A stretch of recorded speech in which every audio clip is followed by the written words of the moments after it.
How do I begin this video, ladies and gentlemen? Because I'm hurting. One of my favorite characters on TV recklessly, undubiously got his ass killed. But before I go into my opening soliloquy, let me bring in a legend. There's not many people who named again with the L is a legend. Of course, I'm one of them. But here's another one. It's the living building. What's going on, Big Larry? What's happening, man? We knew it was gonna happen. We knew it was gonna happen. No, look, Larry, we called it. We called it the first episode. Anytime somebody talks about trying to get out, we called this, and we also called Leon. Because so now, Larry, I'm scared as hell. I'm scared as hell how they gonna get us with Leon. I'm scared. I'm not sure they're gonna take out Leon, because if you remember, after Leon whooped dude's ass, he came out and told the whole place. He said basically, this is mine again, you know, and told everybody, if you were getting from him, you get it from me. So it seems like Leon's back in the game, and if you're in the game, you're safe. But if you say you're getting out, you know, you die. There's no place to hide. Well, so basically what you're saying is Franklin gonna die because he's trying to get out. V trying to get out. Well, we know Franklin's still alive because this is based off a true story. So here this dude go, man. Here this dude go.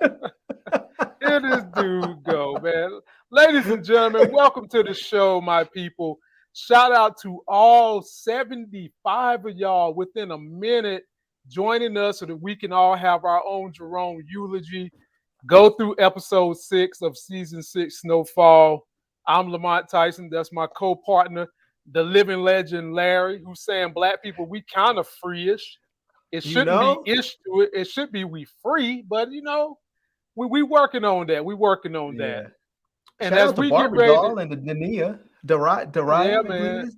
Princess Reality and Benson, T-Man, Lee. RC. Look, we're very grateful. MOB. By the way, Larry, you know. Oh, sorry.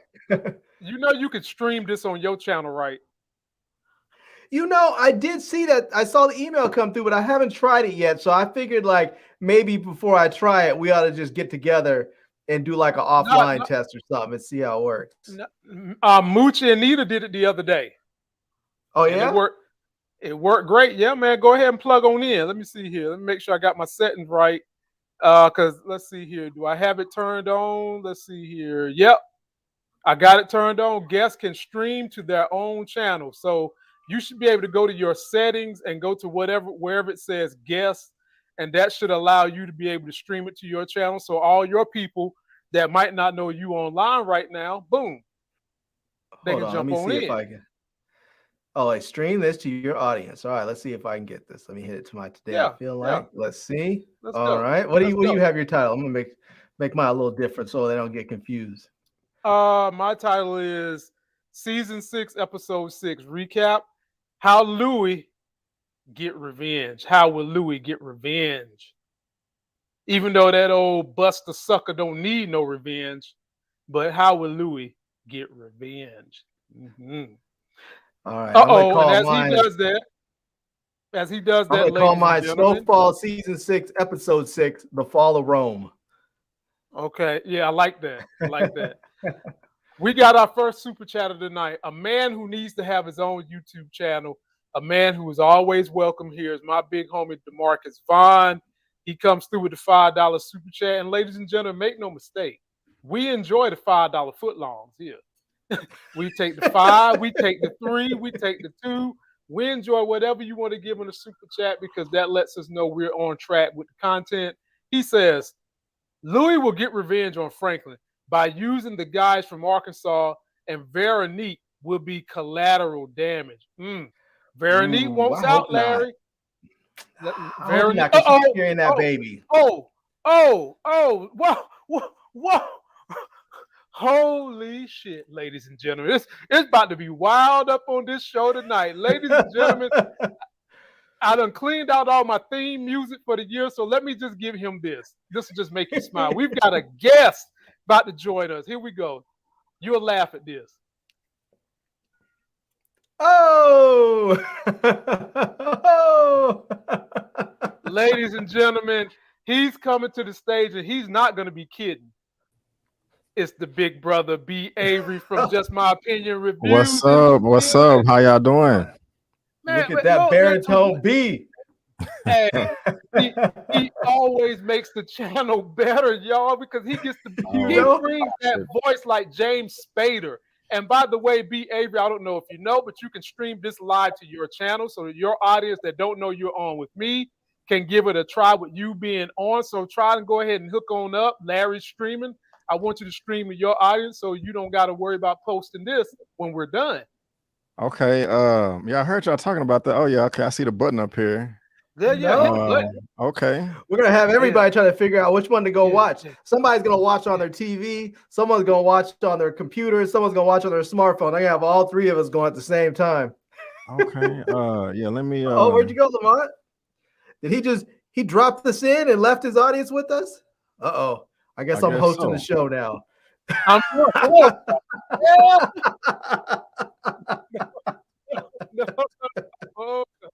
No, we're not letting worry about nothing.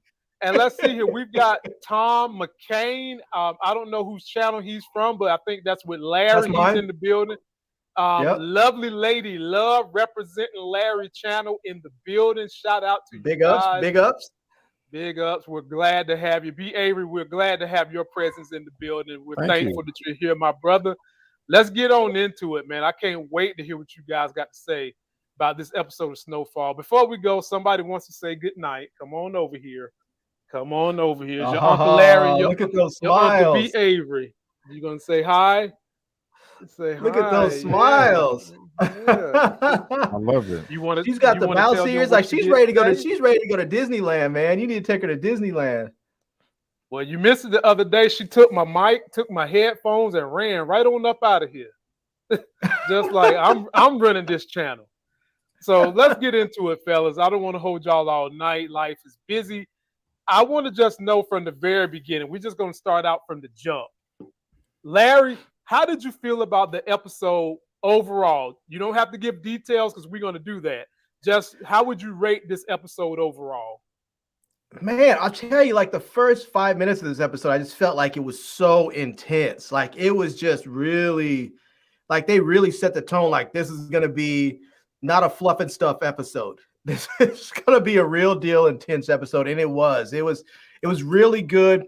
The only thing that was disappointing was the conclusion of this episode, because we all know how TV works. It's like it's like they refuse to let someone try and be their better selves.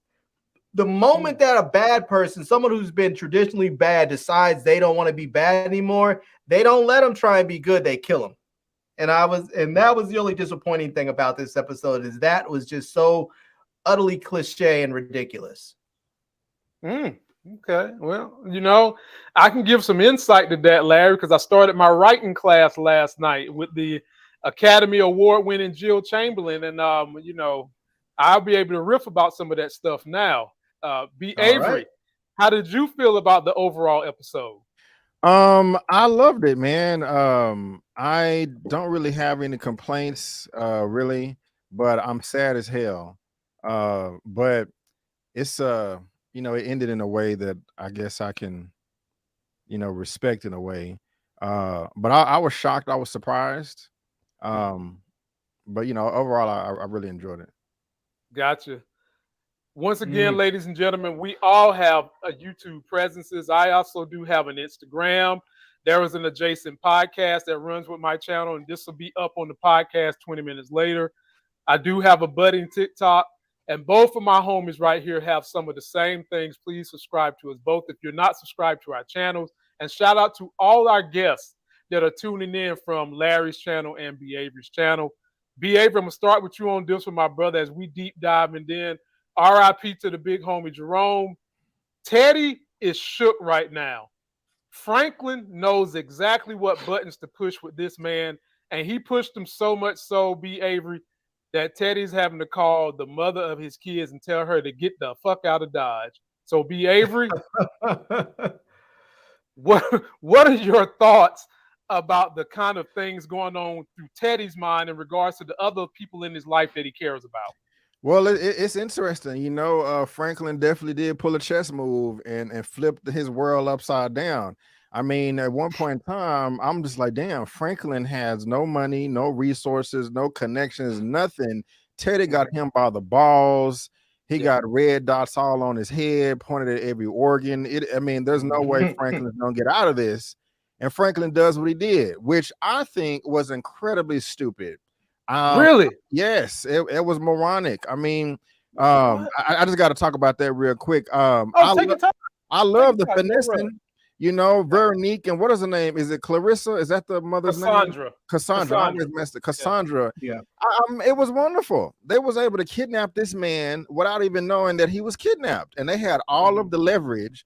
But now you're going to let the demon out of hell, aka Teddy, with all these CIA resources. Like, Franklin, you didn't have to do that, man.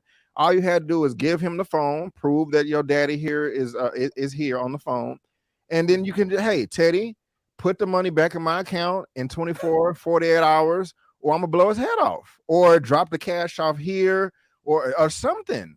But and look, I get my money, you get your daddy. I will never see you again. But now you done created a lifelong enemy, not just with this man, but everybody else tied to Teddy or whatever. And so I just thought that was crazy. But the way that this started off, it was nice to see. Who's tied to Teddy? I'm sorry. Who's tied to Teddy? He doesn't even work for the CIA anymore. Nobody wants Teddy, except for the Iranian chick. That's about it. Well, okay. Well, she crazy too, and you know, his baby mama, she got some skills as well. I'm pretty sure she know how to shoot a pistol very well. You know, and so if Franklin kills Teddy, then she gonna go after Franklin. So I'm just the domino effect was just. I mean, that was a last resort move.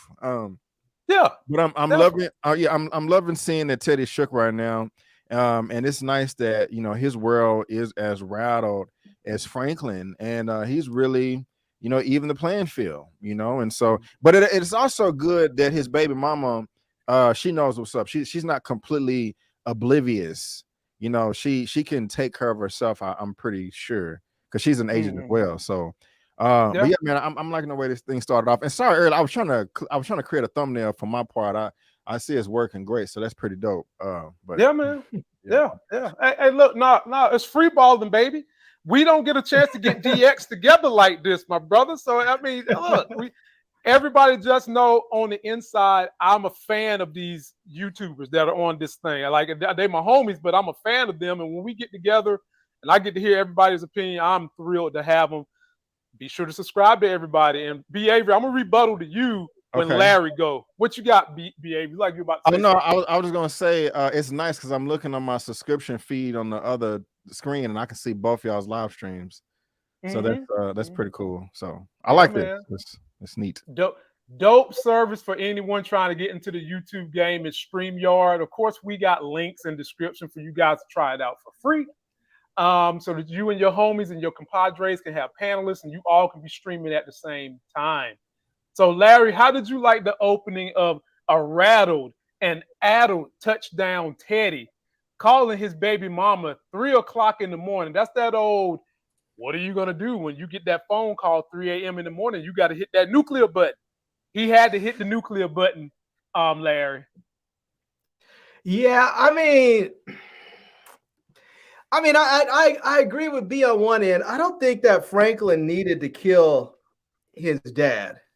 What? I mean, he has a private jet. He had the dude thinking all kinds of different stuff. He could have he had his dad thinking like, okay, I'm having a good time. This hot black chick took me to this little bungalow out in the woods. We're drinking whiskey and whatnot, dancing, having a good time. He could have just simply had said, okay, here's your dad on the phone. And then he could have taken his dad and put him on a plane, and he and Cassandra could have gone somewhere else far away and just stashed him away. And then he could have just said, you want your pops back, you need to give me my money, because if I don't get my money back, I'm going to start sending you pieces of your dad every week. Or in fact, just every day. I'm going to give you 24 hours to put this money back in there. And every day I don't get your piece, I'm going to send you a hand. I'm going to send you a foot. I'm going to send you an ear. You're either going to get your dad back whole if you do it quickly. Otherwise, you're going to get him back piece by piece. 100%. Now let me explain to you guys why I felt like they didn't go that route and why that wouldn't work. Well, mind you, I don't condone this in real life. No. Of course. This is entertainment. We get it.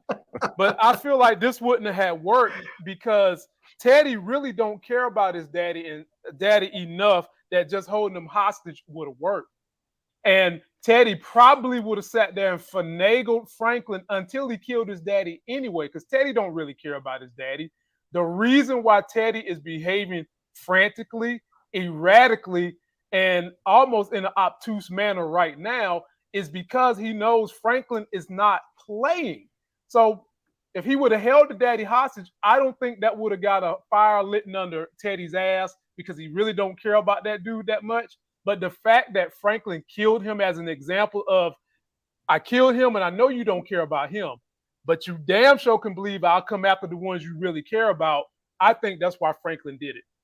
Back to you, Larry. I mean, that's definitely a possibility. That is definitely a possibility that could have happened. The only problem with that is we could see how Teddy was actually sort of shook. And he was shook not necessarily because he has this great love for his father, but the fact that his father's death was a direct result of him. Like, even when he was there talking to his girl, he said, I'm tired of giving them. I'm tired of giving to them. I'm tired of, they take everything. And that's why he was like, if you just want to leave, if you just want to take the money and leave, say the word and we're gone, because I'm tired of giving and having to give and give and give. And they do. I mean, that's sort of the difference between what Franklin has and what Teddy has. Franklin is dealing with family. Like, there's a lot of emotions involved. You saw Rome and he was talking, I'm tired of trying to kill my family.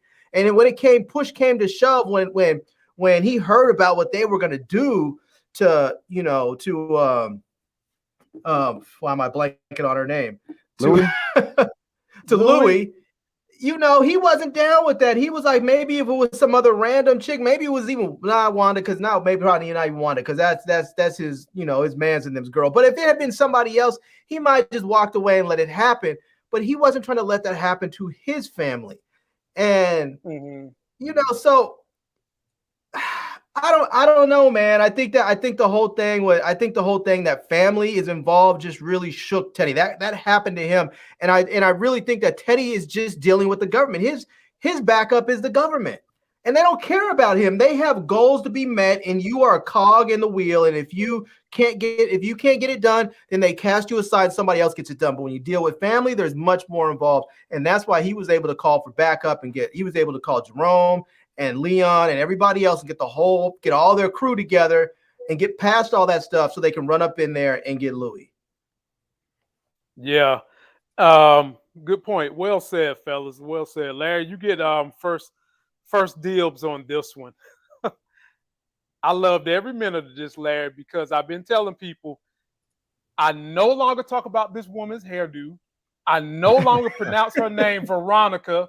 Her name is Veronique or V, because I trust her. I trust her this season, and she solidified my trust. Not enough that I'm going to say she's a TV wife, but enough. She stood by her man. She told Cassandra, this man has treated me better than anyone else has treated me. And just because you done had 1,000 dicks in you that done you wrong, go on about your business. I'm standing by my man. Larry, good decision, bad decision. For her, bad decision. Oh my Lord. Really? God. Yeah. And the reason why I say she won't out the game, B. Avery. She wants out the game, and Larry swear the TV kill you. I'll tell you the reason why is because she's pregnant. Like she should say, you do what you do. You're like, it's not safe to sit next to you on a bus stop. It's not safe to eat across from you at a restaurant. It's not safe to be in your presence. You know this. I know this. I'm pregnant with your child. I'm going to go somewhere and go sit on a beach somewhere and drink water and take my prenatal vitamins. And when you're done doing what you do, whether you decide that you want to keep going for the money or you decide that you just are done and we'll come out here, I'll be here waiting on you, you know? And I mean, the thing that gets me, I understand that. I get it. When somebody takes something away from you that you built, you don't want to just let it go. You want to fight because you're like, I built this. This is mine. You can't just take it. I get that. And I get where he's at in his headspace. But at some point, you have to say, it's not worth the effort I'm putting in to recover this. It's better to put all this energy into building something new. And between her knowledge and her smarts and her experience as a con person, and we can see that Franklin plays three-dimensional chess in every aspect of his life. Between those two, they can start an empire somewhere, you know? I mean, they have some money. They saw that statue. He had a ton of keys. He can raise enough seed money that they can go somewhere and live comfortably forever without doing anything else. But they also have enough money that they can go start something else and do it right. They don't need to actually start an illegal business. They can do something legitimately. Okay. So she should leave. She should leave. If for nothing else, for the safety of her child, of their child. All right. And ladies and gentlemen, because I've done a horrible job sometimes of getting you all involved, not because I don't care, but sometimes time is of the essence. When we get done with everything we need to say at the end, I will take some of your comments and let the fellas react. B. Avery, how are you feeling about V's decision to stand by her man? I'm with Larry on this one for the most part, but really? I can't. I'm not mad at. I'm not mad at her for not going with her mother either. You know, she did make a valid point. It's like, okay, Franklin has put me first. You know, when I ask him questions, you know, he does give me an honest answer. She didn't actually say that. You know, that's true. You were a crappy mother and left me abandoned and didn't do this and didn't do that. So Franklin has treated me better. Now, I'm not mad at Cassandra for leaving either, because she didn't sign up for that.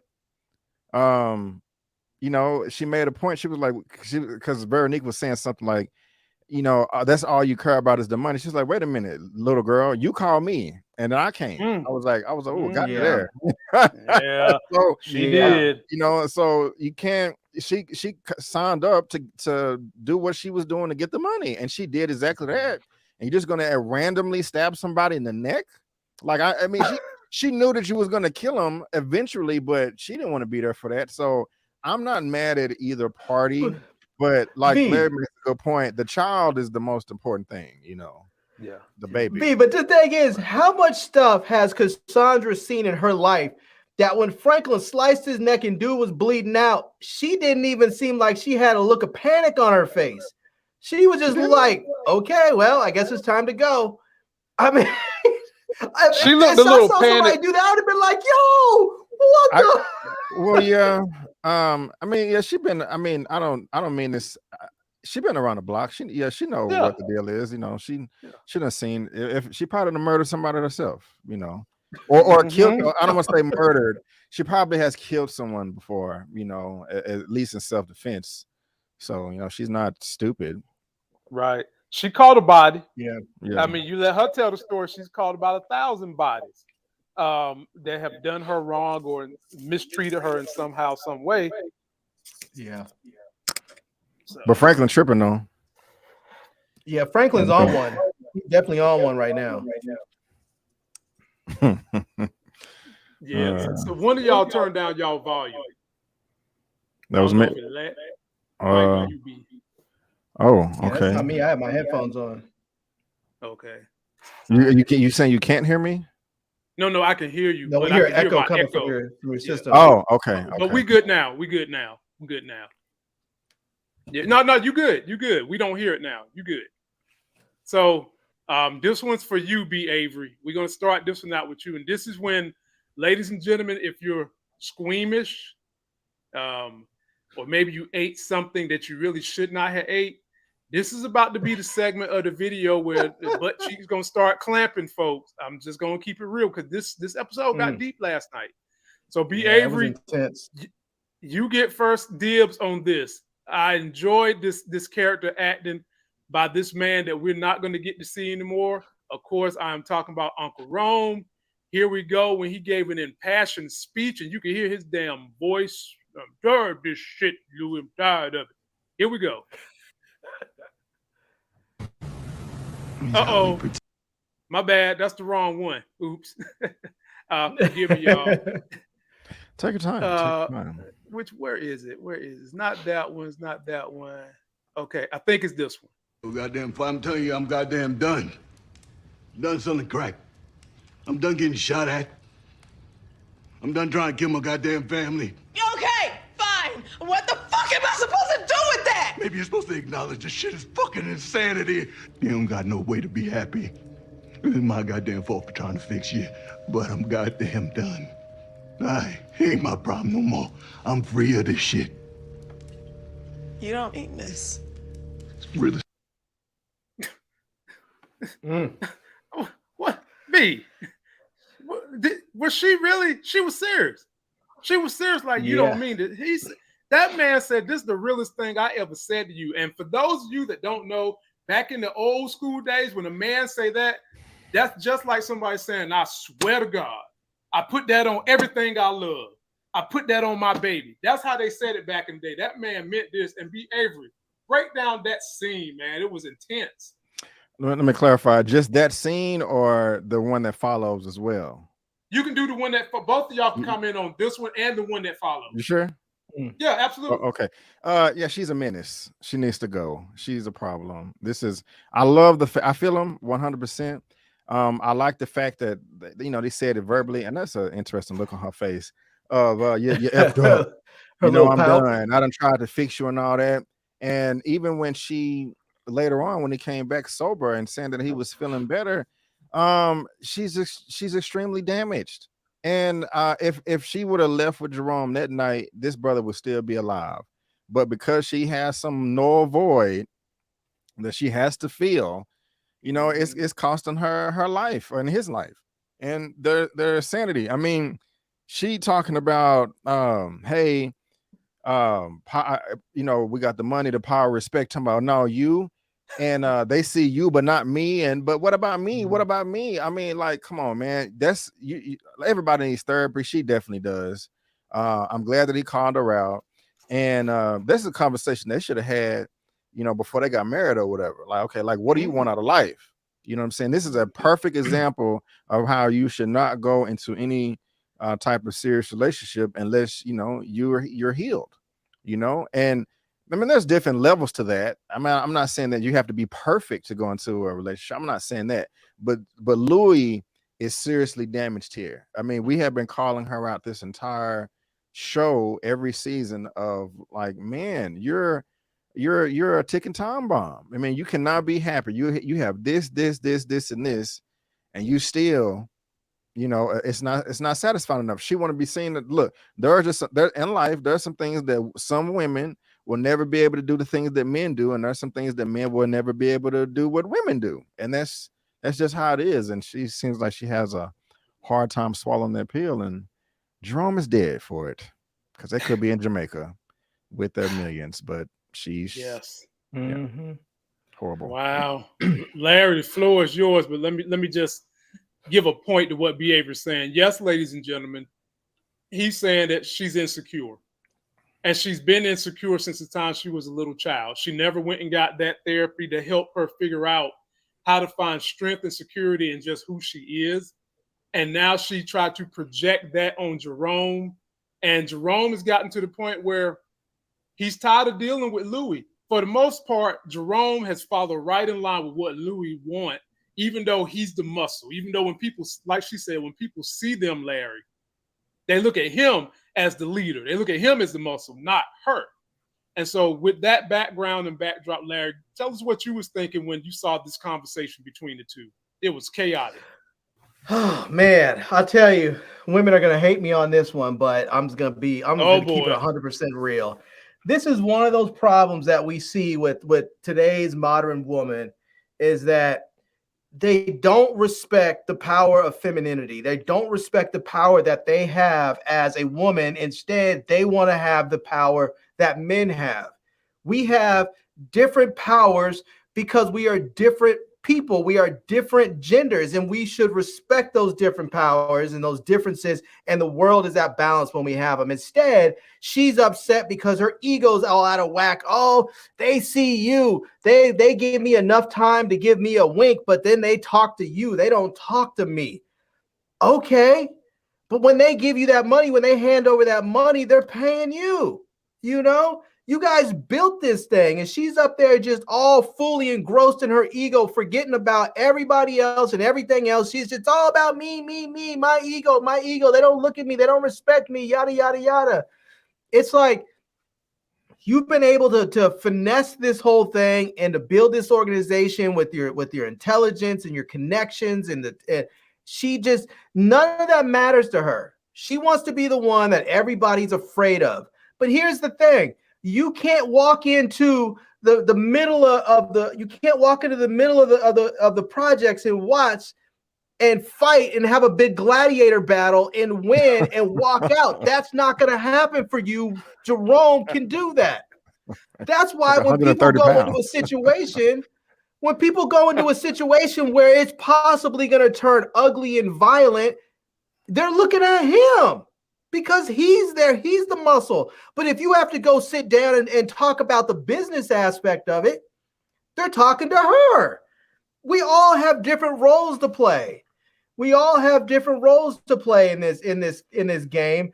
And she doesn't want to respect the role that she has to play. Instead, she wants to be able to play every damn position. It's just like a basketball team. You can't be a point guard, a forward, and a center all at the same time. You need your teammates. Go ahead, man.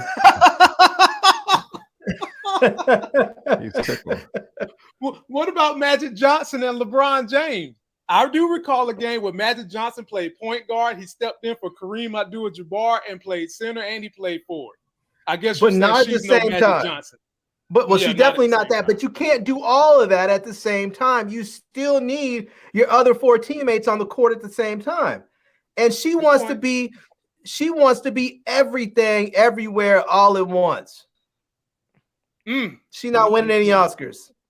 I got to get this one in, Larry, because it's funny as hell, from my homie, Mrs. F. She says, Larry basically said Louie is ball hogging. I agree. That's funny. I like it. I like it. Get on up in here, audience. Get on up in here. We enjoy having you. And we're almost at 400 people on a Thursday night. We're grateful to you all.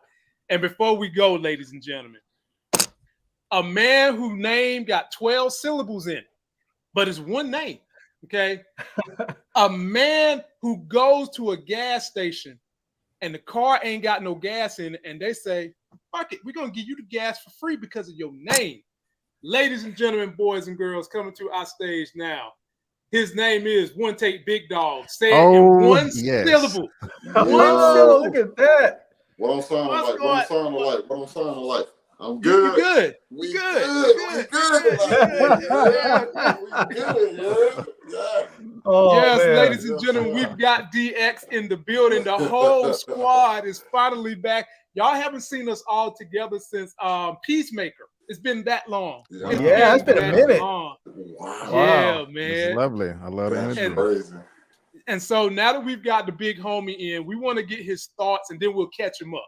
So, One Take, give us your overall thoughts on the episode, how you felt, how you rated, and then we'll catch you up to where we're at right now. Okay, so I think I've seen the first 20 minutes, y'all talking about it. I really love the episode. I thought, this is probably one of my favorite episodes of Snowfall. It just, really hits you in emotional feels. First of all, I want to say I disagree with Larry and B. Avery. Oh. I'm happy that Teddy stepped on me. Franklin stepped on Teddy Daddy. That's right. That's right. Also, shout out to V for sticking with her man through thick and thin. That's my boy. That's my boy. That's my boy. You know what I'm saying? What they were saying, I said, man, ain't no way. I said, we got to have his own tour too, you feel me? Because y'all was on the other side of the spectrum. I'm over my boy Lamont. That's right. Damn it. Ultimate warrior up in this bitch. Oh, man. All right. All right, Larry, we're going to have to put him down. Came in hot. One day came in hot. Ladies and gentlemen, so support these brothers, man. If you want good brothers doing great things on YouTube, get together and encourage each other. This is the crew. We're sitting at 370. Give us 370 likes. If you're joining me from Larry channel, give us a like. You're joining me from B. Avery channel, give me a like. And one take, next time you're ready, you can now start streaming this particular show we're doing live to your channel too. So that you don't got to worry about it. That's dope. That's dope as hell. So we're gonna give you this next one, one take. You jumping in right now, and I'm talking about the damn Cuban Ruben gets a meeting with the touchdown Teddy. Now, one take, the nerve of Teddy first, the balls on this guy. He's doing crazy stuff too because Franklin doesn't mess them over. Yeah. So what did he do? He go right over here to the Cuban Ruben house, and without me going through a glorified reincarnation, he threatens Cuban Ruben. I was sick for Teddy because I thought Cuban Ruben might have slipped his penis in this tea. I mean, this something like that. And y'all know where his penis been at. I'm just saying. So man. I thought something was going to happen to Teddy, but it didn't. So one take, give me your opinion on how you felt about Teddy in a desperate move, going to Cuban Ruben crib and saying, "I will take you out unless you walk away." See that? This is why killing Teddy Daddy was the smart move. He rattled. He not thinking clearly. This was not the smart move for him. You go to the KGB, who's been monitoring you, looking at you. Yeah, you probably could have did it, man, right then and there, or you probably still had an opportunity later. But it's in the back of your mind now. Now, what if he didn't leave? What if he do? You don't know exactly. Teddy not thinking smart, and he shook. That was smart. Now Cuban Ruben, I'm not gonna lie. Teddy might be shook, but Teddy is also dangerous. He's dangerous. He is one dangerous, and he let the man know. Listen, I could have easily, as easy as I came over here, I could have killed you tonight. So I don't know. I don't know exactly what Cuban Ruben gonna do, but I don't think you bring Cuban Ruben. I gotta keep saying Cuban Ruben into this without giving him some pivotal role later on, because that's a big deal. The KGB on your back, and they've been monitored. They've been talking to your closest people. Oh yeah. Teddy going down. I love it. I love to see him shook. I love to see him acting out of character. I'm gone. Love it. And this guy, man, where have you been all my life? Last week, last year, last month. Where this guy been at all my life? That's what I'm talking about. Larry, you get next dibs at this thing, man. Talk to me about Teddy going to Cuban Ruben house. You know, I just have to say, it's funny when you look at this from a historical perspective. You have Teddy up here who's got the KGB coming after him. He's got the DEA coming after him. You have Franklin coming after him. And who finally gets Teddy in real life? A reporter from the Sacramento Bee. Wow. Wow. You know? That's right. That's the crazy part. Right. That is the crazy part from the Sacramento or the Fresno Bee, I think. Sorry, it's the Fresno Bee. But man, this was really funny because it was like, I mean, I think this was partly done on like from a strategic standpoint that maybe is not fully flushed out yet to us. But also, I think Teddy went over there because he needed someone to talk to. Like he told the guy, "It's funny, since I learned you were here, I felt less alone than I have in the past." You know, because he is alone. He doesn't have anybody. He doesn't have any compadres. The people that the dude that his handle at the CIA. clearly does not give two F's about Teddy. He's like, you do what I need you to do, and maybe I'll get you back in, you know. So he's saying, I feel less alone with you here. And I think at the same time, he's like, look, I get it. You came here partly because you wanted the freedom, you know, to do what you want to do. Like you came here with this whole, I'm going to work Franklin as a, you know, as an asset. But really what you want to come here is so that you can rock the socks off that dude who's wearing those size 10s. And damn, you know, and Teddy was like, take your dude and leave, you know, walk away, take your dude and go away. No, I'm not trying to hate on you. I could have blown your whole life up. Like I could have killed you, or I could have just blown up your whole life. I could have been like, yo, your dude is funny. And they just would have, and the KGB just would have taken him out, you know? That's true. So, I mean, it's either that or they would have made him turned him into a little gay honeypot boy or something. But, you know, I mean, Teddy, I think is kind of giving this dude a little bit of an out because he sees a lot of himself in this guy. And I think he wants to give this dude a chance to get away. Like he wishes he had a chance to be away. That's a great point, Larry. That's a great point. B. Avery, jump on in this, my brother. How'd you feel about Teddy basically going over there and peeing in Cuban Ruben house saying, America's my home, not yours? Well, first, I was thinking that, okay, is Ruben going to try to poison him, you know, with giving him the coffee? But I was like, no, he's not going to do that because then he's not going to have a case. He's not going to be able to prove anything. That'll just come back and bite him in the rear end. But with Teddy popping up, I don't think he's doing that because he's shook from what Franklin did. I think he had to adjust the playbook and kind of switch some things around. But, you know, even though that is his dad, I kind of think they have a mentality that you can't control the universe. Anything can happen. And they're kind of mentally prepared for this in a way. Still, I mean, I don't think I think he was shook instantly. But once, you know, he kind of came to and just, okay, we're, you know, this is getting serious now. You know, he has the right mindset. I think he's trying to turn Ruben into an ally and was just kind of filling him out or whatever. Because look, he does have $73 million right now. I mean, he can be like, hey, bro, I'll give you $5 million if you walk the F away, or you do this, or you do that. You know what I'm saying? You think I'm bad, but these people over here doing this, this, and this. What are you getting out of it? You know? Yeah. And if I had to put a hand-to-hand fight between the two, I think I'd give it to Ruben. Really? Yeah. You see how Ruben run? Hell no. I don't know. He was able to get Avi though. He was able to get Avi. Man, Avi like, if it was guns, it was You said Avi 78. No, Ruben killed Avi. He killed him, but he didn't beat him. Avi. Sorry, yes. Sorry, I was thinking of other dude, the Mexican cat. Avi's Avi's like 80. We bought asses. I also mopped the floor with them, bro.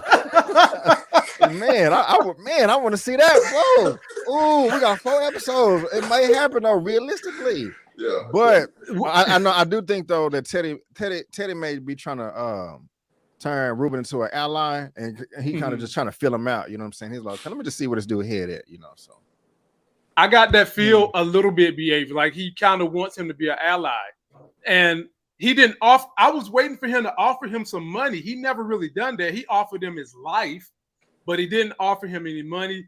But I do get the sense that Teddy could have killed him. So I kind of feel like Teddy was trying to get a feel of him too. I did gather that a little bit. No. Yeah. All right, Big Larry. Get ready, my brother. Uh-oh. Get ready, Larry, because me and you've been wanting to see this connection the whole season. But I got to ask you the hard questions, Larry. That's what I'm here for. Please tell me neither one of these two is going to stab the other one in the back. A deal was reached between these two.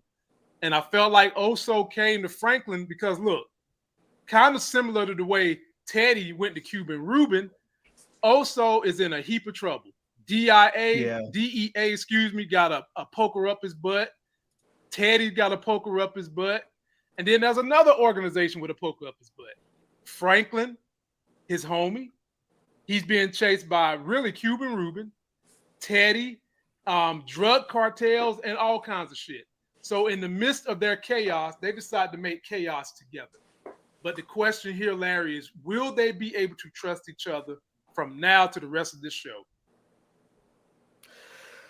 I think you trust the other person's needs, and I think they both need something, and they can trust that. And as long as one can deliver to the other, I think you can trust. I think they can trust each other. But I think also there's some genuine affection between Franklin and Oso. I mean, they went through some stuff. I mean, the whole tiger cage thing, and shooting it out with the essays, all that stuff was. I mean, that's some bonding stuff right there, And hey, if you save my life 2-3 times, you damn right. You're never gonna get rid of me. Damn Lucky Charm. He's never gonna get rid of me. So I think Oso can be trusted with Frank. Like Franklin can trust Oso, and I think Oso can trust Franklin. I think that I'm not going to say that Franklin wouldn't burn him, because I think Franklin would burn anybody. I mean anybody if it came down between, if it was his back against the wall. I think Franklin would just burn anybody that's in his way. But I think he would try everything possible to try and not have to do that to Oso. I'm with that. B. Avery, are we good here with these two? We good? Yes, we are good here. I don't see any of them stabbing each other in the back. They just been through too much. I think that one of them would die for one another as well. I mean, before selling the other one out, when I say die for another, I'm not saying jump in front of a bullet, or anything like that. But if somebody kidnaps Franklin and says, "Tell me where Gustavo is, I'm gonna blow your head off," I think Franklin will be like, "Oh, okay, blow my head off," and I think Gustavo will do the same thing. I don't know. There, and especially Gustavo, I'm already convinced, but Franklin was kind of iffy, but he did show a level of cold towards the end of this episode, which we'll talk about. But I think they're good. I would be very shocked if either one of them stabbed each other in the back. I would be highly disappointed too. This show I would be highly upset with the ending of the finale if they turned on each other. Okay. I did want to say this scene, that opening shot was so beautiful, man. The way they opened up with the clouds in the background, this sort of big open parking lot area with behind this warehouse, it just looked really dope. True. And also, let me add, they have a common enemy. Because Franklin thought that Oso was going to talk shit or ask for something sideways. He was like, "Franklin, one more thing." Franklin come back rolling his eyes. He's like, "Hey, man, if we do this, you got to kill Teddy." Franklin like, "Oh, my God, are you serious?" It's like, hey, man, her $10,000, go get some head. No, I don't want it. Of course you're going to say yes. I would love to kill Teddy. That's my dream. So they're, come on. They. So be in my heart, I want to believe. That's expensive, isn't it? I don't know what the going prices are nowadays because I'm married, but damn, that seems like a lot. I'm sorry, but I grew up in the $5 sucky era. I'm just saying, like, it's like I'm saying, hey, man, if I do this, you have to have sex with Beyonce. She's right there. Okay, you have to have sex with her. That's a problem. Right. I mean, come on. Right. Oh, so one take, I want to believe. I'm with BA. I want to believe in it, and I'm with Larry too. He said they both have mutual need for each other, and I want to believe it. But this is TV, so should I get my hopes up and believe it? These two gonna ride for each other. I think you should get your hopes up. I'm with y'all in that regards, but as far as the word trust, I still wouldn't trust them. I still have somebody outside Oso girl crib just in case stuff go wrong with the house up. Man. You know what I'm saying? I'm just saying you gotta take. I feel like you gotta always take those precautions in situations like this, man. Oso might see that meal, something go wrong with Ted. Oso, boom, he out of there. Now spray the house up. Oso going home to nobody. You feel me? I'm losing, Oso losing too. But I'm the same way with Oso. Like, I've got contingency plans for Franklin. I know Franklin is a loose cannon right now. So if anything go down, shoot, spray his mama or something like, hey, bro, I'm just saying, I gotta stay safe. I gotta protect this relationship because I know like what Franklin values the most, and I know what Oso values the most. I don't know. Hold on. I'm gonna push back, bro. I don't think Gustavo thinks that Franklin is unhinged. I think Gustavo adding fuel to the fire. You know what I'm saying? Because when he was talking to his old lady, she was like, "Where's Franklin?" Oh, he's killing Teddy's daddy. You know, like he. You know what I'm saying? So he was like, "Yes," you know. So you gotta point that. Be Avery. He didn't give no emotion in that act. Oh, she's like, because the lady was all worried, and she was all worried, and she's where? Oh, he's just killing Teddy's daddy. And he said it like all cavalier. Yeah, he's just killing the hombre. He also knows the whole thing. He knows the whole story. He knows he has seen everything from every angle, and he has experienced Teddy, and he knows what's going on. So the extremes that it seems like to everyone else that Franklin is going through. True. Also, it's like this is just what needs to be done. You know, very true. Very true. But I'll tell you, out of everybody on this show, I'm hoping Oso, Leon, and Wanda make it out alive. Everybody else gets killed off, then they get killed off. And I get it. Leon has murked some people who got bodies on him. Sissy. Sissy in that too. Yeah, Sissy too. But if Sissy goes, I'll be hurt, but I'm not gonna be like, oh damn, they took Sissy out. I want her to make it out too, but if she gets taken out, she gets taken out. But I want Wanda, and I want Leon, and I want Oso to get out. Let's not forget, Sissy has been a serious enabler through all this. She wants to talk about all this stuff with the community, and then at the same time, she's enabling her son to basically obliterate the community so that they can make money. And then when things didn't go her way, what'd she do? She turned to the KGB to come back to America to try and wreak havoc. So it's not like she's running around with shiny, clean hands that are all nicely washed. She's got some dirty hands too. I'm not saying, mind you, I'm not saying I want her dead. I'm just saying if she gets taken out, I'm not going to be over there in tears. I'm just saying though, Larry, you can use that same point for Leon, bro. Leon got out the game, came back to the took over the project. I did. Back to the crack, and he just got through going on the hit with Franklin. You're absolutely right, and that's why I said Leon's not clean either. He's got bodies on him, and if he gets taken out, it wouldn't be unjustified. But I still want to see Leon and Wanda make it out. I feel you. Larry, I can categorically tell you, Leon and Wanda both ain't making it out. I'm sorry. No. I'm sorry. No, they make it out. One take, both of them not making it out. I just thought about it. I'm sorry. I just thought about D. I just thought D still a factor.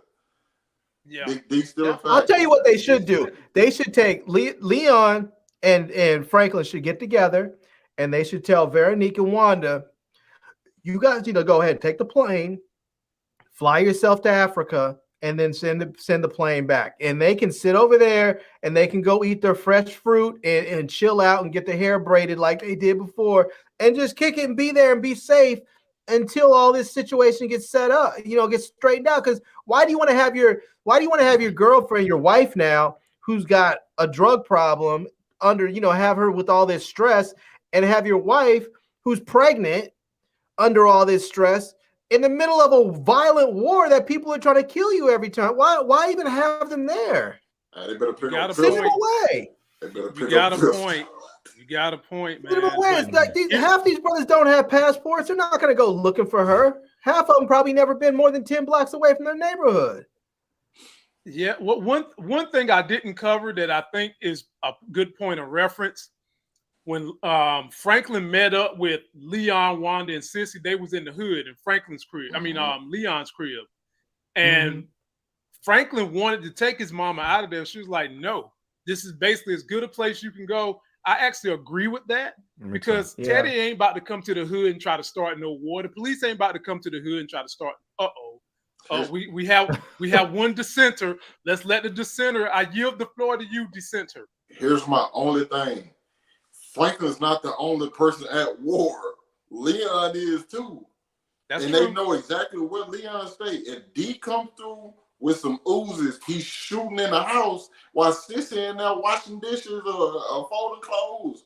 her and Wanda both getting hit, while Leon, I'd probably helping Franklin do something. Like He's that's not the gonna do only that. who. He's not gonna do that. No, he's not gonna have to fight. He's gonna have to deal with Leon straight up. He can't go to the hood and shoot it up. He's done. He wants to go back. He wants to go back there and live and work. He can't go and shoot it up like that. He's gonna have to deal with Leon one-on-one if he wants to run that place. Let me tell y'all why I disagree with that. It was the conversation he had with Jerome, and Jerome was just like, these young boys now, they ain't got no respect, they ain't got no codes. And then D told, he said, "Hey, I understand what you're saying, but that's you. Like that's the lane you in." D rolling like them young boys now. Like D ain't got no code. D don't care about none of that. Man, man, if you take out Leon, it don't matter what anybody else in the hood thought about it, because you right back the dude at the top. You right back the man who everybody coming for to get fun and get their work from. But you got him. But now you have no connect either, because Jerome is dead. Yeah. It's different now with Jerome dead, because he was the one telling him that. He was the one telling him to starve out. Louie. Come on, he called her a B word the last time they met. Don't matter. He didn't even want to look at her. You think Louie ain't happy to get some respect now? Louie, yes. But I'm saying D is not finna come back and shoot up the hood or act all crazy rah with Jerome dead. That has quelled a lot of tension in the streets, in my opinion. I think everybody gonna be like, okay, we need to chill the F out. You know what I'm saying? Because Scully out the game. You know, Scully gonna show up. You know, it ain't nobody left. D just cussed. He didn't even want to look at her like, hey, I ain't even talking to you, Louie. He's not gonna deal with her. Scully's not out the game. I mean, he's not on the front line like that. What do you mean? He was at the end of that episode. He caught a bullet. That's different though, bro. He caught a bullet in the shoulder. But no, what I'm saying is you had Jerome was at his spot because he was making a drop. He was at his spot because he was making a drop. What I'm saying is you have to come out of, well, yeah, I see what you're saying about the making a drop, but I'm just saying Scully has a completely different mindset. Scully not, I don't think he just crazy like, okay, I'm pulling out grenades, and if you look at me wrong, we're gonna, blow up your neighborhood. I'm just saying he went to in the field because that was an extreme one-off. We can't just let this woman get taken advantage of like that. That's just that's beyond the line. I agree, but I think he's also still very much in the game. Yeah, I think D got more than. I mean, I know Jerome was probably his best plug, but even when the whole situation happened with Franklin, D could have still got another plug. You probably, instead of paying 10 a key, you probably paying 12, and it's probably stepped on him. You know what I'm saying? But I think he still had another plug. I mean, I don't. You said that he don't care what the block thing. No, he lost a straight up one-on-one fight. That's the thing. That's the code. Get settled with another one-on-one fight though. Especially maybe a one-on-one fight, but you said come up and spray the hood up. That's what I'm saying though. I think that part got settled with that, but like D ain't abiding by them rules. Like however I get my spot back, that's how I get it. And like I'm taking it over with force, and anybody got a problem with it, we just gonna, go to war with it. You know what I'm saying? I hope not. I just, I ain't never seen that energy from them all. It seemed like D has always, abided by some code of conduct. You know what I'm saying? Like because him and Leon didn't get along at first because he was a true triple OG. Yeah. Because I remember Leon went to somebody that's like, "Hey man, how do I connect this dude? We're not here." I don't know. I just don't see. I think he lost the fight. I think he gonna take it like a man, and yeah. I don't. I disagree with that, B.A.B. But my thing is with Dion, is he bright enough to sneak attack Leon? I don't think he's that smart. Y'all seen his example of being the leader of the hood. That was a S show. That was horrible. It was horrible from the line. Yeah. Like, bro, right? That's perfect. Yeah, that's perfect. So yeah, I will say this though: when all those dudes got together, all those guys, all those men put their grievances aside to go rescue Louie, and that's one of those things that she's not going to get past, even if she wants to. Is that this idea that she wants all this respect, and she doesn't want people winking at her. They don't want her winking at her and talking to Jerome. But the fact of the matter is, if everybody in the streets respected everyone equally. If they looked at her just like they look at Jerome or any other dude on the street, they would not have all risked their lives to go save her ass from about to get turned out by this pimp. They wouldn't have done it. They would have been like, well, nigga, guess you effed up. You know? I don't think that would have happened. Because I think the only reason why they went to go save her is because she was about to get just gang raped, and that got to them as men to say she is our responsibility to protect. We can't allow this to happen. We need to put our differences aside for the moment and go get her, and then we can deal with our crap later. If she was a man, she wouldn't have been afforded that privilege. They would have, if she was a man, people would have been like, well, damn, that's effed up, dude. That dude effed up, but I guess he's gonna have to deal with it. Hold on. I think they saved her because she's a woman. You thinking if Jerome get captured, everybody, all those people who went say Louie not going to get Jerome? No, I don't think if Kane had captured him like that, I don't think everybody would have got together to go rescue Jerome. No. I think everybody would except for Scully. I don't think Scully would have. I think if Kane was just talking about beating her up and breaking some kneecaps and then killing her at the end, I don't even think Franklin would have said anything. I think Franklin only went to go get them because of all the crazy sexual shit they were talking about. When they were talking about raping her and having these dudes fresh out of prison come and run through her like that, I think that was the only thing that got to Franklin. I think if Kane was just talking about beating her and then killing her, I think he would have let her. I mean, the dude was right there in front of her. He branded her with a K, and Franklin was just like, yeah, that's terrible. He can't do nothing, though. What can he do? He can't fight his way out. That was the moment I felt like Franklin kind of felt sad for Louie, not because it's Louie, but because Louie is married to his uncle. And he just couldn't stand there and see the woman that he know his uncle loved being tortured and caned and then about to get raped. I think Franklin's mind changed when Kane was putting that brand on. But fellas, save it. We about to get there in a minute. But he didn't, about to get there. Right, but he didn't say. Larry. I got you. Go ahead, man. I'm point guarding this one, baby. So, just chill out. We're going to get there. Let me shout out the super chatters real quick.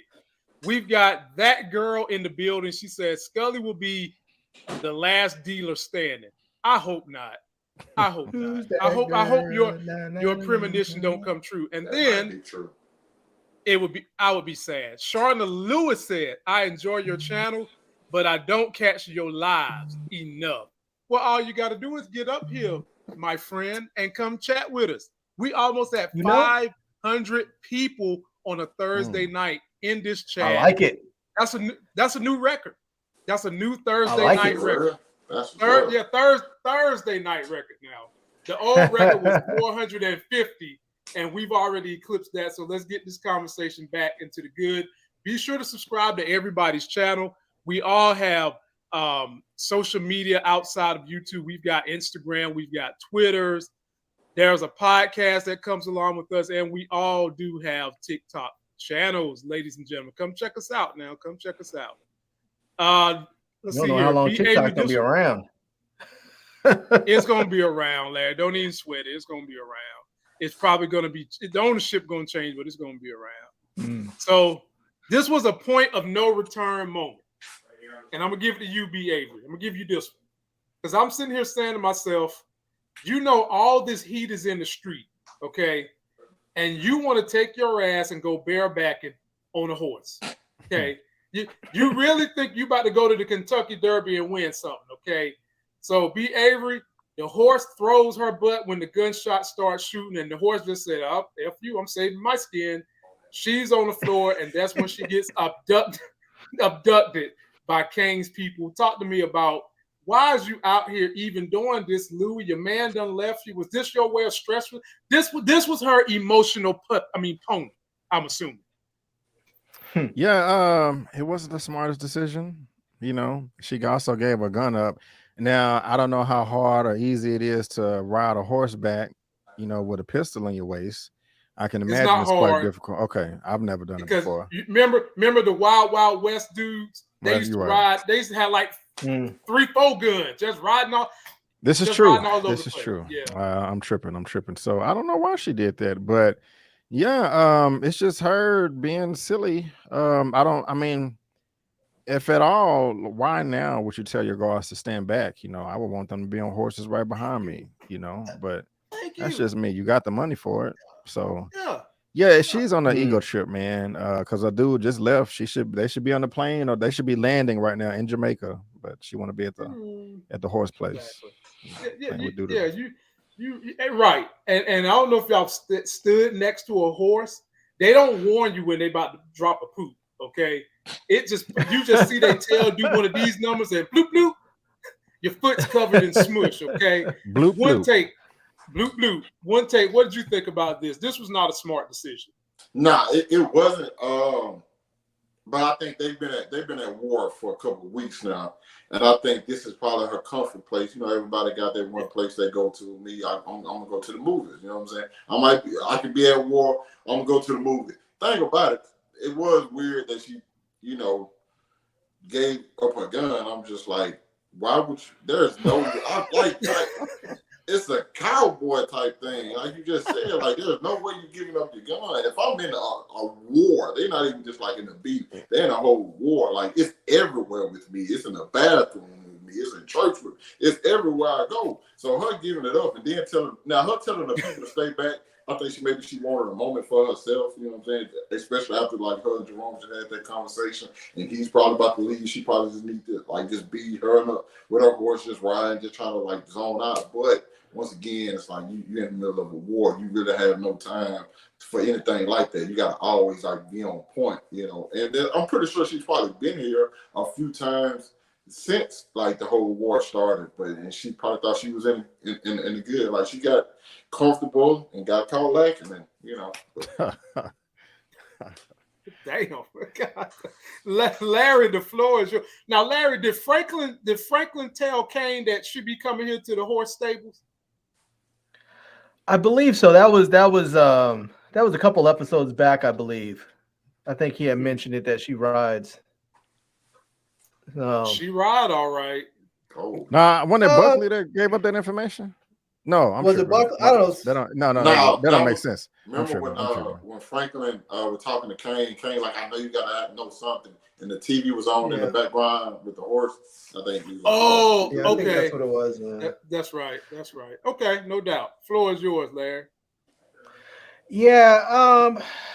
I mean, I this is one of those things I think where her ego just got the best of her. You know, you're in the middle of a war and you want to go take time out for some leisure time, some R&R, and all up in public like that. I mean, and you want to. I mean, it's the thing is, if you're gonna do this, go to a place that you don't normally go. Like maybe call ahead and say, "Hey, could you have my horse moved over to this place?"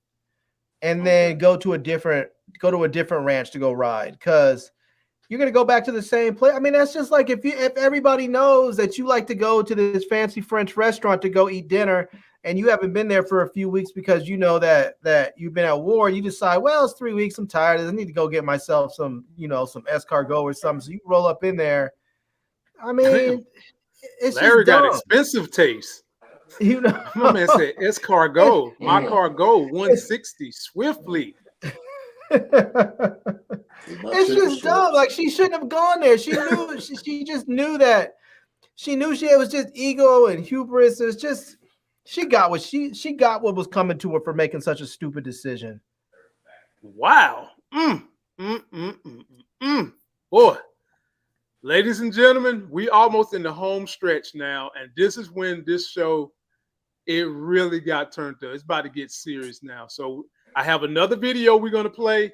And then right after the video, one take, you get first crack at this one. Kane caught a big fish. Yes, he did.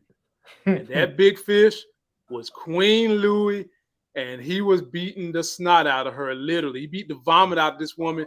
Then his nasty ass went over there to touch it with his fingers. Oh, damn, dude, you worse than Parissa.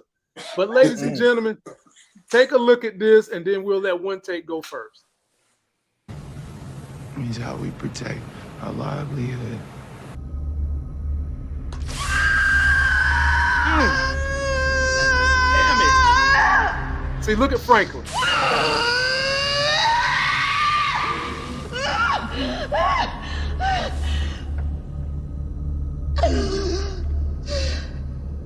Some good ass character. Look at Franklin. Got a lot of niggas fresh out. Love feisty Redbone. One take. Boy, the show got serious after that commercial. Yeah, that was dark. Yeah, man, they got serious. So talk to me about the whole torturing scene and he branding and she still wouldn't talk. And then the look on Franklin's face. What did it tell you? Hey, man, I know one thing. That boy Kane a gangster. that boy gangster. I'm talking about it in every definition of the word, man. It wasn't no play. It wasn't no. This not gonna be pretty. It's a reason I wanted them to bring you in alive. It was a reason. Like, you got to pay for all this, man. I didn't think my penis was gonna work no more. I thought I gotta get up. I've been in the hospital sitting, and like I had time to think about all of this, and I finally caught you. So, man, I ain't mad at Kane.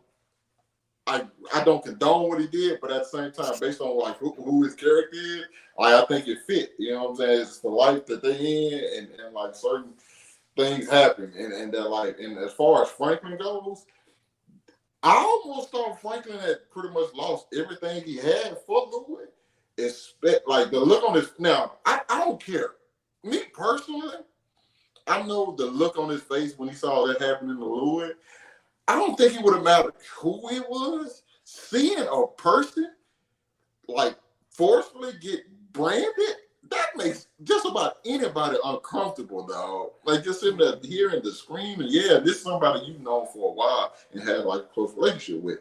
So I understood that, but don't forget, like Franklin did tell when she tried to like, make a deal like I'll give you Teddy, like, man, I already got in. And then he left. I said, ooh, he is the coldest. But we know what happened after that. B. Avery, that was eloquently put. I thought the same. Like, I saw the looks on Franklin's face, and I'm thinking to myself, maybe he's about to break down and help her or something. And then when he told Kane to go out, as one take said, and she was like, I can get you Teddy. I don't need Teddy. I got him already. My heart dropped, but the floor is yours, B.A. Yeah, I hear you one take, and Lamont, I feel a little bit different though, because actually when the scene was going on, when it comes to Franklin, let's talk about Franklin first. I did not know what to think. At first, I was like, "Damn, bro, this is cold as hell. This your auntie. I know that y'all don't get along, and she done did this and she done did that, but you're not showing no emotion while she is getting branded in the chest. This is crazy. You are definitely all unhinged." But then I said, "Wait a minute. Let's look to see where he is." Franklin can't do anything right now. He has to play the part. He can't free her. Kane is not gonna let him do that. He can't shoot his way out of there. It's one versus 20 of them at least. You know what I'm saying? So that's impossible. So I'm like, okay, wait a minute. He playing the part now. He gonna act tough and act like he don't give a damn and yada yada yada. But as soon as he get out of there, he gonna call the cavalry or whatever, which he did. But then I went back, because Kane and that other henchman that had the blowtorch left, and it was only Kane and her in there, but he was, excuse me, he was still playing the part. And I was like, wait a minute, you don't got to do that now because ain't nobody in there. But maybe he was like, okay, maybe they're listening or something, because like, he made the comments, okay, I'll give you Teddy, I already got it in. He could have been like, okay, I'm so sorry, I was faking, I'm gonna get you out of here. As soon as I leave, I'm gonna call Jerome. So I don't know, that was kind of skeptical to me. As far as Louie is concerned, she's still being stupid. Why do you care about Buckley? Who gives a fuck about Buckley? I would have been like, this is Buckley. His address is ABC 123 so-and-so street. Here go the zip code. Here go on Mapsco. Here it is. I would take it on myself. Who is Buckley? I'm so confused, bro. She getting kicked in the stomach. I'm not gonna give him up for what? Why? I don't get it. Louie, I mean, I was really confused on why she was just being so loyal to Buckley. One take, help me out, because you pounding over there. No, bro, listen, I'm not going to lie to you, dude. Gee, I promise y'all, I watched this episode when I first got up this morning. but I'm kind of at a loss because I'm still wondering myself, like, damn, it was about her not giving up Buckley. Why the hell she would give up Buckley? What the hell is he? Who gives a shit about Buckley? Like, I think me and Larry know the answer to that. Help us because out. she felt like if she gave up Buckley, she was still going to die anyway.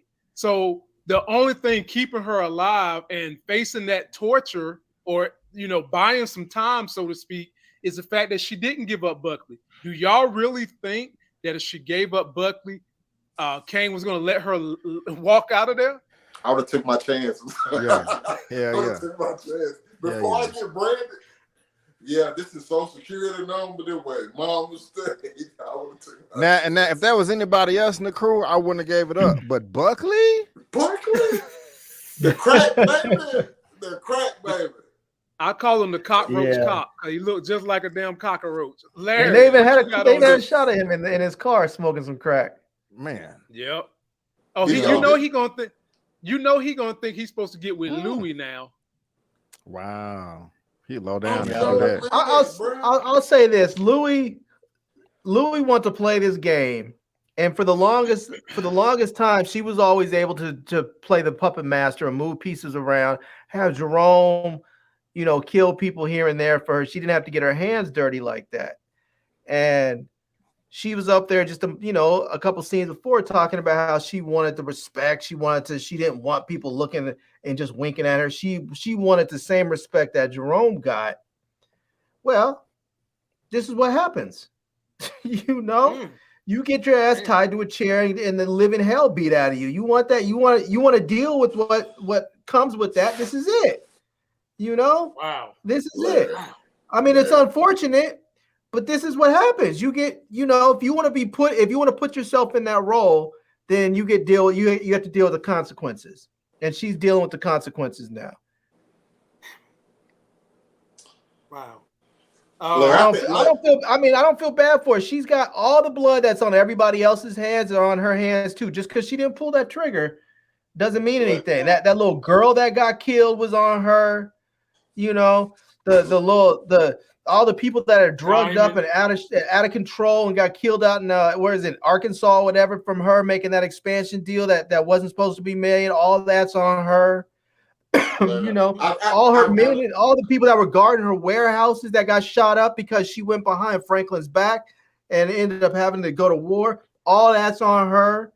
All this whole thing crumbling. Avi getting shot. All this would have been fine. Like she even said, I don't know why I just couldn't have been happy. We had money, we had each other, and their organization was moving fine. All they had to do was just keep doing what they were doing, but she wanted to start freelancing, and as a consequence, the whole thing started to crumble. So I don't feel bad for her because she's got blood on her hands just like Franklin does, just like Rome does, just like Leon does. She just got herself caught. I don't feel bad for the beating, but the rape is not. You just don't cross that line. Man, I think Larry got a deep hatred for Louie. It's deep to the point. I don't hate her. She's just. I don't hate her. She's greedy. She's greedy, and she's an egomaniac. I think she's better off the board. One take, honestly. Oh, she's not better off the board, but everybody else is better off with her off the board. The person who hates Louie the most. Can I amend my list? Is me. Can I make one amendment to my list? Yeah. My list of people I want to see make it out alive. I want to add Einstein to that list too. Oh yeah. Oh definitely. Oh yeah. Listen, let me tell y'all. But I think he's gonna die. He's gonna die. Everybody else said, "Oh no!" Lamont's like, "They're gonna die." Wait a minute, but Larry, these are your rules. These are your rules. I know. I don't like them though. Trying to get these are your rules, man. Look, hey, when D come wet up the projects, Einstein get hit too. Watch he getting hit. No one take that's no. I don't want that. No. Don't speak that into existence. Look, we don't want it either. Hey, we don't want it. There's not. Listen, he's in the game. It's not a happy ending type deal. No. Just because he's an innocent person and he's smart and he got potential, he got a future. That don't mean you get to see the end. Say it's not so. See, one take looks like he went to the writing class I'm in because he just told y'all why they're gonna kill Einstein because he has a choice. He's smart. Franklin tried to take him under his wing a little bit. Leon tried to take him under his wing and say, "Look, bro, you smart, but you good with these numbers, man. Why you want to do this? Blah blah blah. You know, maybe we can get you some scholarship money or something." The minute Leon started talking that positivity, like Nas, his ass is gonna die like Rick Ross. Hey, let me tell you, I hate to say this. I really hate to say this, but it's gonna be. He done applied to some schools, and it's gonna be when he get that damn level. Oh no! Ricky his ass. Ricky his ass, man. He gonna make it. He gonna make it. Just don't go to SC. Just don't go to SC. It's too close to. It's too close to the neighborhood. Take yourself way up out of state. Go to Ohio State or something. Go to Boise. You know, maybe if you even stay in California, go up to Berkeley or maybe even if you're gonna stay close by, go to Pepperdine. Go someplace that's like away from the hood. You don't want people bumping into you when you're going to get something to eat at midnight. He going to Winfield. Yeah, cemetery. He gonna make it.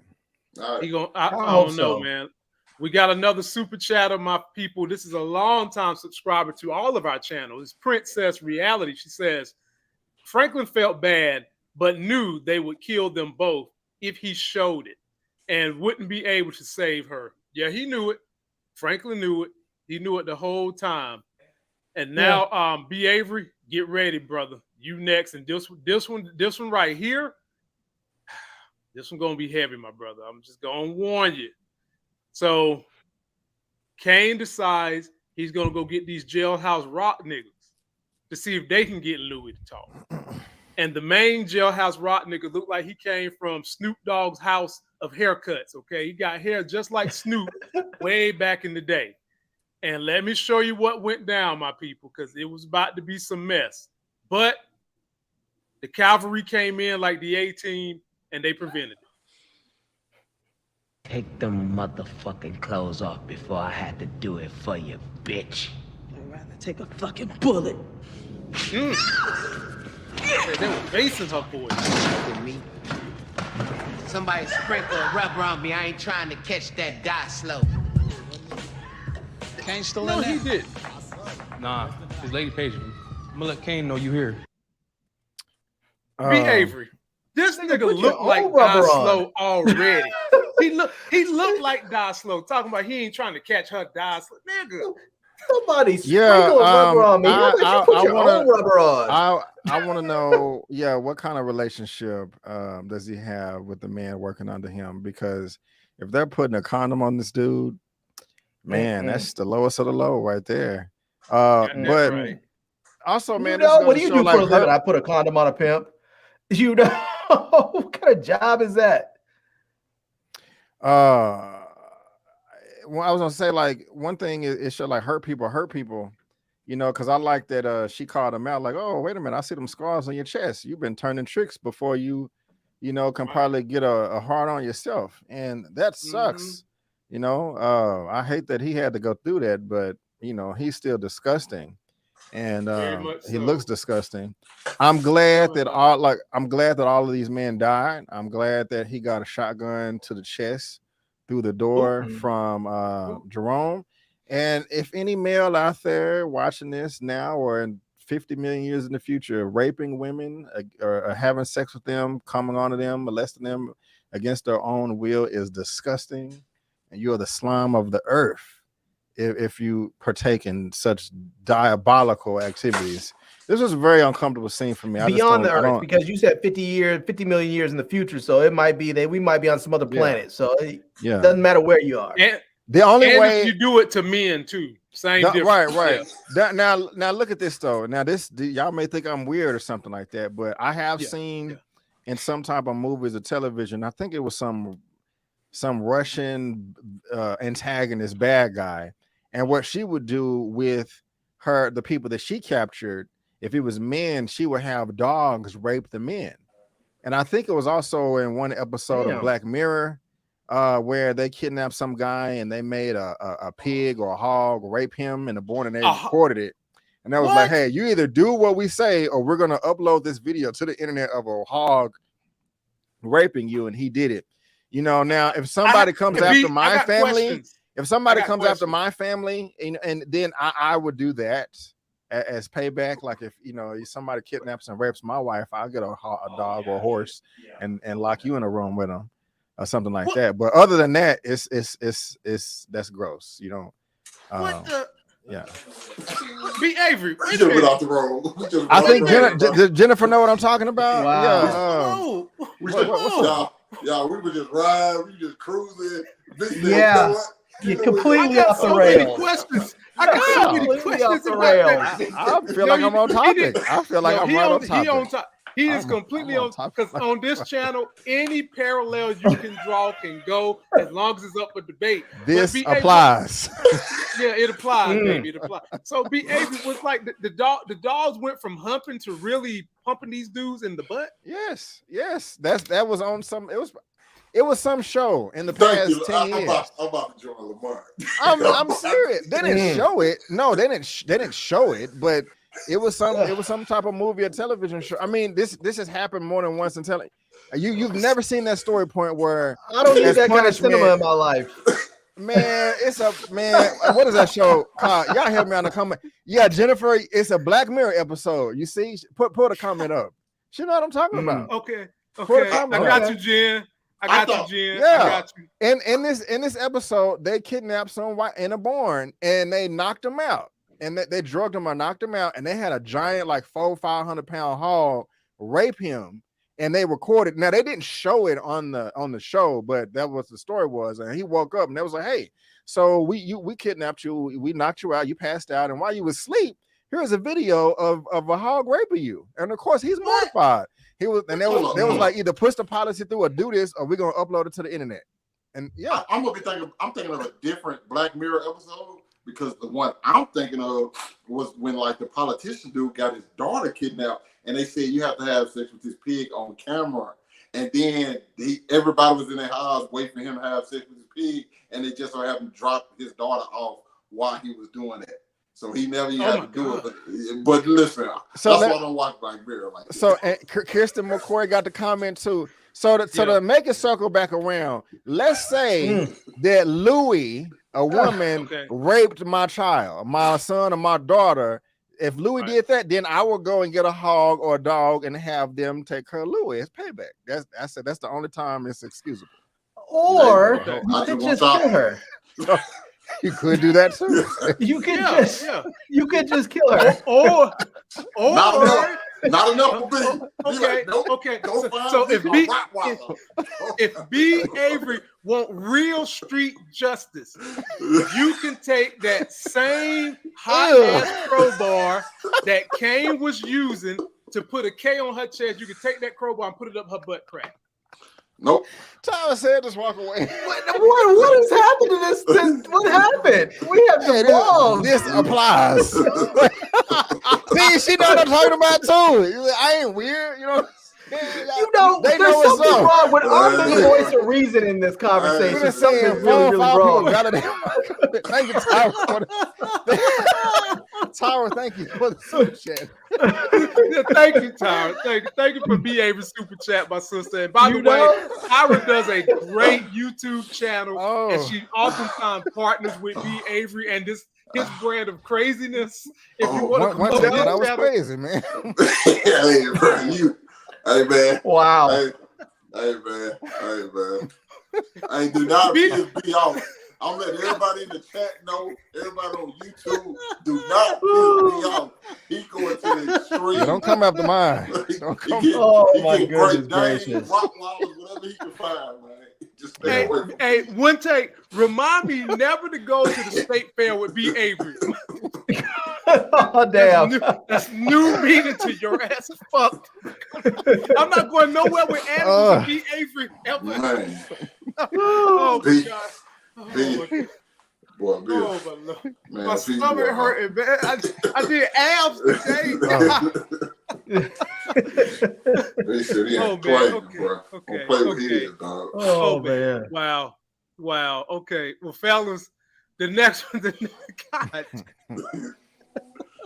Okay. The next will go to my main man, Larry, man. So, Larry, I got a video for you, my brother. The cavalry comes to the rescue. The A-team, minus having a black dude in it, they come to save Louie. You get first comment after we see this final clip.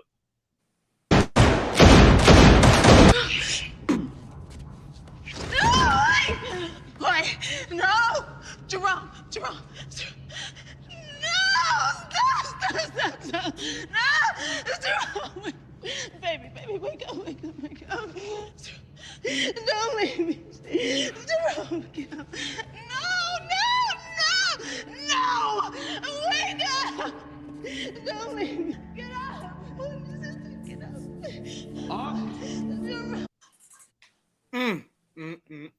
Larry, man, jeez, bruh. Did you see the looks on everybody's face? Scully was shot. He had a crazy look. Leon looked. Louie screaming and just, I don't know how she was able to conjure up such a shrieking, painful scream, but she did it.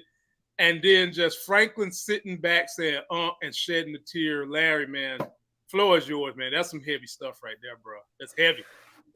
I have two main points about this scene. One, I think Jerome committed suicide. I don't think he. Okay. I think he knew when he was in that situation, because I think Kane through his entire run that we've seen, as brutal as he's been, has been ruthlessly honest. And I believe when he said, "You take your girl and we walk away. You let me through that door, we walk away." You know, and we just call it even. You did your worst, I did my worst, and you let me go, I let you guys go, we're done. We call it. I believe in that moment. I mean, he's been honest about everything else. I believe he would have walked away and they would have called it even. But Jerome said, nah.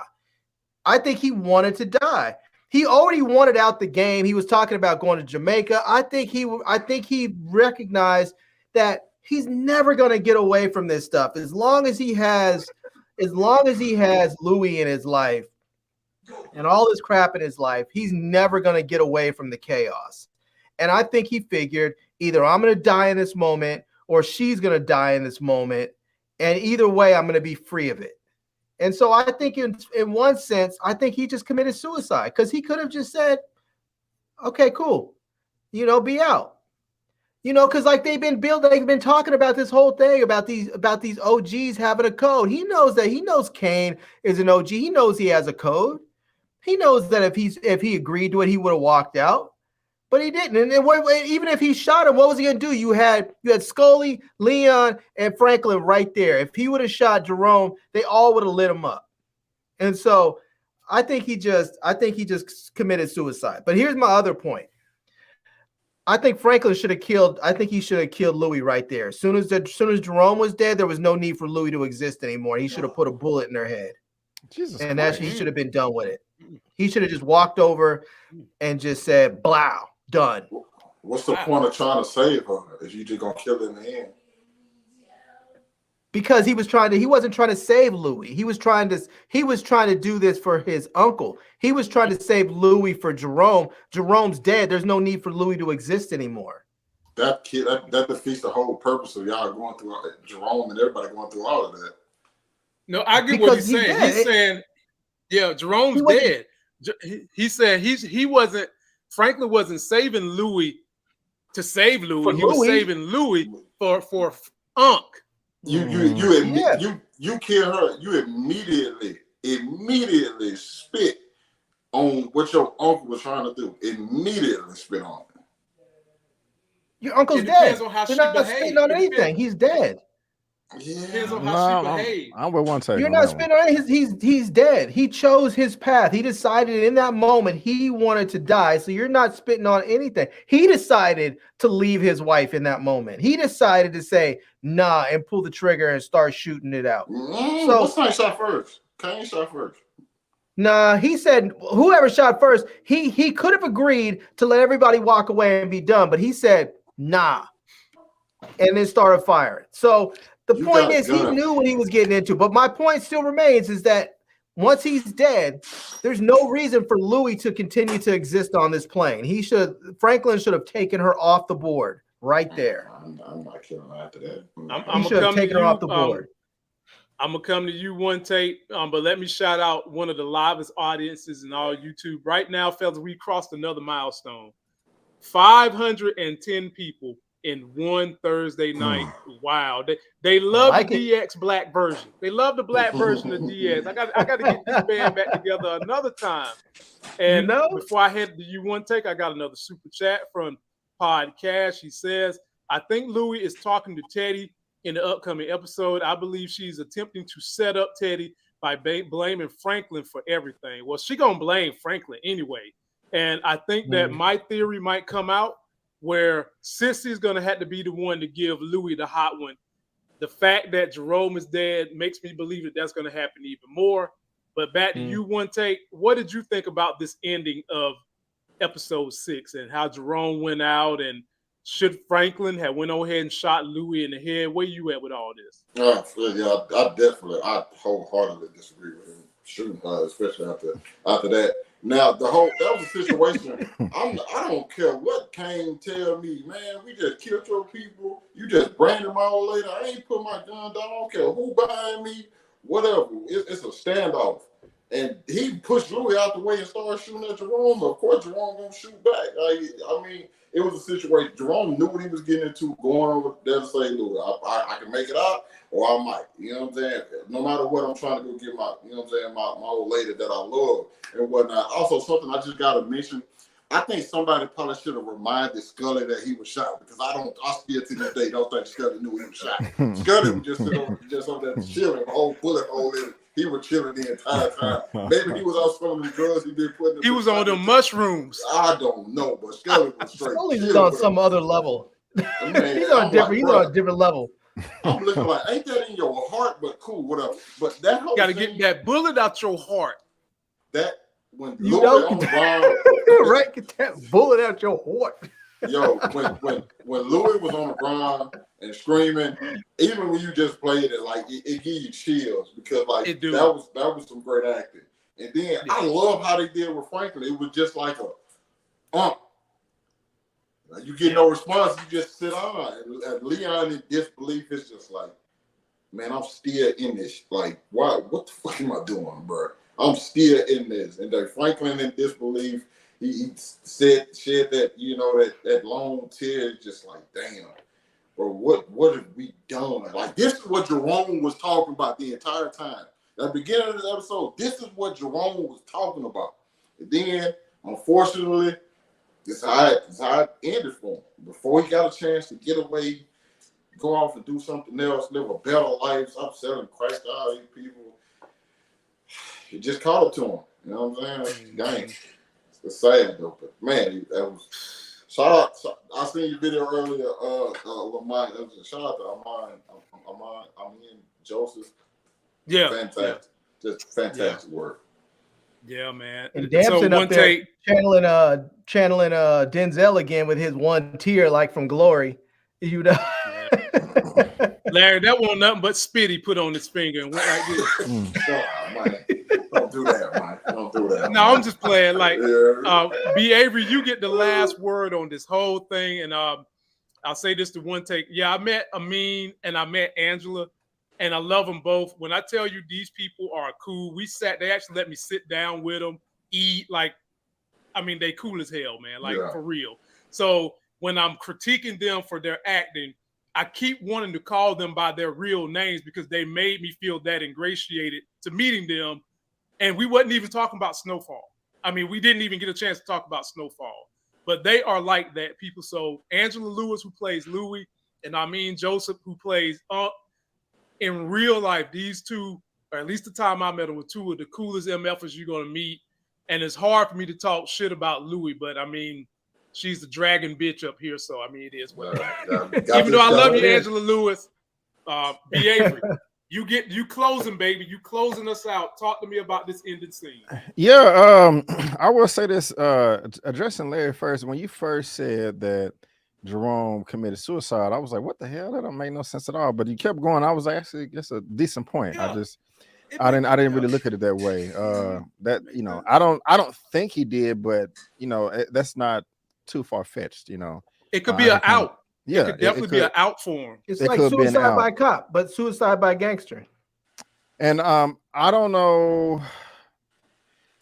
I'm not necessarily thinking. I mean, Jerome was probably being irrational in the moment, but I don't blame him. He was just in a gunfight, and his wife is beaten and, you know, bruised right in front of him. So, you know, he may not. I mean, he bust into the room, not knowing how many men was in there. You know, it could have been 5 dudes on the other side of the door. He just ran in there, you know, with his pistol up in the air. You know, so that's not the smartest thing. It just kind of, I don't want to say worked out in his favor, but at least for that entrance.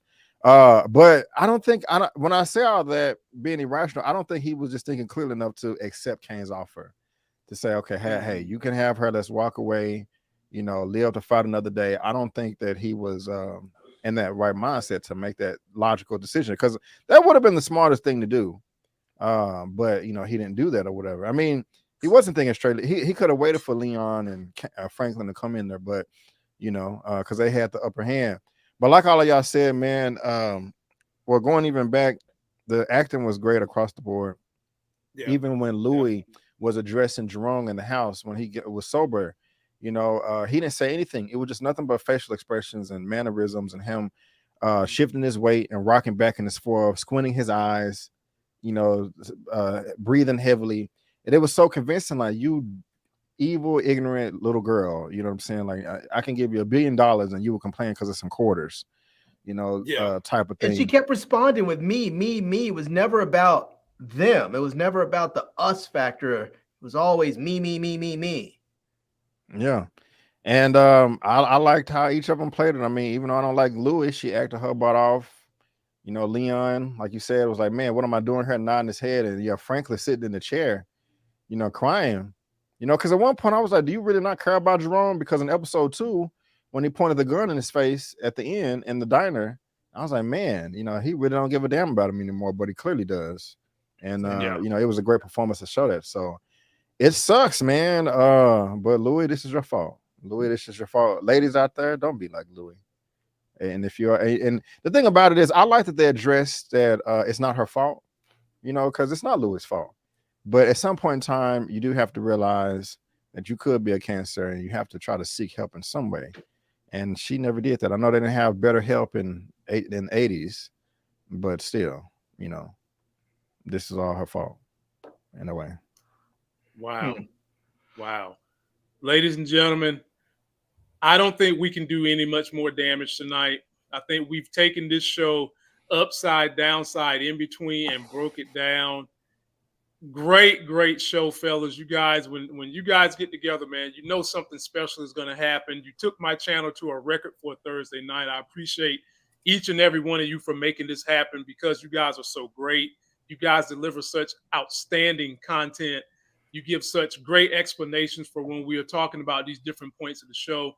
And I'm grateful to you brothers, man. Be sure to subscribe to these brothers. They put out great work. And hopefully we'll be back next Thursday if we can all get the band together again and make some more music. So before we get out of here, B. Avery, what's good on your channel?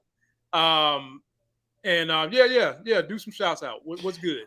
Tomorrow at noon, my American Maroon video will be coming out. Tariq Nasheed's 8th documentary film. I think it's one of his best ones. I loved it. It's something that all Black people need to see, I think. And so that's tomorrow at noon. And also on Saturday, I will be going live at 4 p.m. CST for the exact same thing, to interact with everybody that's seen it. So you guys subscribe. Watch it? I think AmericanMaroon.com or FBAstream.com. Okay. Gotcha. Yes, sir. B. Avery, are you going live Sunday too for your movie news roundup? Yes. Oh, also Sunday, I will be going live 6 p.m. CST for movie news roundup number 99. 99. Wow. 99. Wow. Ladies and gentlemen, go shot that brother. So that means his C-Note show is going to be like a big jamboree, man. Yeah, man. What are you going to do for a blowout? We're going to have to see, man. We're going to have to see, you know. Looking forward to it though. All right. That's right. But before that, we got to have a big blowout on show number 99. So, ladies and gentlemen, go check my man out. And big time Larry, what you got going on your channel, brother? You in the TV business now? You done got a TV stream up there now. I know, right? I haven't done this in a minute. Yeah, I have my, I do my weekly haul videos where I open all the products I get and such. And I think that those won't be going for too much longer because I think I'm moving up out of the tech review space. I think I'll talk about tech in a different way somehow. I think I'm gonna do some more vlogging, but I think the tech review stuff is gonna be put aside as soon as I finish the products I currently have. But I will do my weekly haul video tomorrow at 7:30. So that's what I normally do. I try and get it in and done before the rest of the brothers go online. So it's a little bit earlier than some of the other folks. And that's Eastern time, by the way. So if you're on the West Coast hanging out with Franklin Saint and the rest of the crew, it'll be 4:30. But out here, it's going to be 7:30. So, yeah, man, I just have these more products. It's just more products that I have to finish up. And then, I've been doing a little bit of vlogging. I went to this Amazon return store to check that out. That was a fun video. So if you haven't checked it out, go see it. Went bin diving. And, yeah, I'm just going to try and make some more time so I can hang out with these brothers online a little bit more and come up on some more of these live streams.